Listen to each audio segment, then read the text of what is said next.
Sister ഈ ചർച്ചിൽ വരുമ്പോൾ നമ്മുടെ സ്ക്രീനിൽ കാണിക്കാമോ? ഒത്തിരി പേര് പിടിച്ചുകൊണ്ട് വന്ന ഒരു ഇത്ര പേരത് കണ്ട് ഈ സിസ്റ്റർ കഴിഞ്ഞ വരുമ്പോൾ ഇത് ഈ ഒട്ടും വയ്യാതെ ക്യാൻസർ എന്ന് പോലും മെഡിക്കൽ സയൻസ് വിധി എഴുതി, ഒരിക്കലും ഈ സിസ്റ്റർ ജീവിതത്തിൽ നിന്ന് തിരിച്ചു വരത്തില്ലെന്ന് വിധി എഴുതി, ക്യാൻസർ ആണെന്ന് പോലും മെഡിക്കൽ സയൻസ് സ്ഥിരീകരിച്ചൊരു മേഖലയ്ക്കകത്ത് ഈ സഹോദരി ഇവിടെ നിന്ന് പ്രാർത്ഥിച്ചു. ഒത്തിരി പേര് പിടിച്ചുകൊണ്ടാണ് ഈ ദാസി ഇവിടെ കൊണ്ടുവന്നത്. എന്നാൽ ആ മീറ്റിംഗ് കഴിഞ്ഞപ്പോൾ ദൈവത്തിൻ്റെ ശക്തി ഈ ദാസിന്റെ മേൽ വെളിപ്പെട്ടു. ഒത്തിരി വഴി അടഞ്ഞ മേഖലയായിരുന്നു.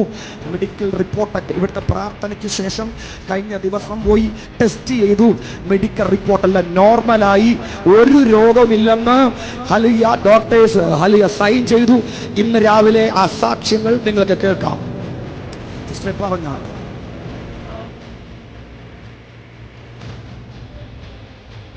മരണത്തിലോട്ട് മരിച്ചുകൊണ്ട് പോകുന്നത് ഞാൻ കണ്ടതാ. പക്ഷെ എൻ്റെ ദൈവത്തെ ഞാൻ കൈവിടാതെ വിശ്വാസത്തോടെ ഞാൻ വിളിച്ചു. ആ ദൈവം എന്നെ കാത്തു. റിസൾട്ടുകൾ വന്നപ്പോഴെല്ലാം എനിക്ക് അനുകൂലമായിരുന്നു. എന്തോ ഒരുപാട് കാര്യങ്ങൾ പറയണമെന്ന് പലപ്പോഴും ചിന്തിക്കും. പക്ഷെ ഇവിടെ കയറുമ്പോൾ പറയാൻ പറ്റുന്നില്ല. എനിക്ക് ബ്ലഡ് കുറവായിരുന്നു. ഇപ്പം നോക്കി കഴിഞ്ഞ ഈ മാസം ആദ്യം നോക്കിയപ്പോൾ തന്നെ ബ്ലഡ് കുറവായിരുന്നു, BP കുറവായിരുന്നു, ഒരുപാട് പ്രശ്നങ്ങളുണ്ടായിരുന്നു. ഫുള്ളായിട്ടും എനിക്ക് റിപ്പോർട്ട് എടുത്തപ്പോഴും എനിക്ക് യാതൊരു കുഴപ്പമില്ല. എത്രയോ വർഷങ്ങൾക്ക് മുമ്പ് എൻ്റെ മൂത്ത മോളുടെ പ്രസവ സമയത്ത് തന്നെ എനിക്ക് ബ്ലഡിന് മരുന്ന് കുത്തിയിട്ട 2 മക്കളെ ഞാൻ പ്രസവിച്ചത്.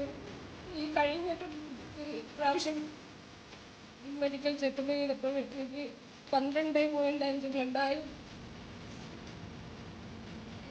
ദൈവത്തിന് ഒരുപാട് നന്ദി. ദൈവം എൻ്റെ കൂടെ ഉണ്ട്. ഒരിക്കലും ഞാൻ ദൈവത്തെ വിട്ട് പോകത്തില്ല.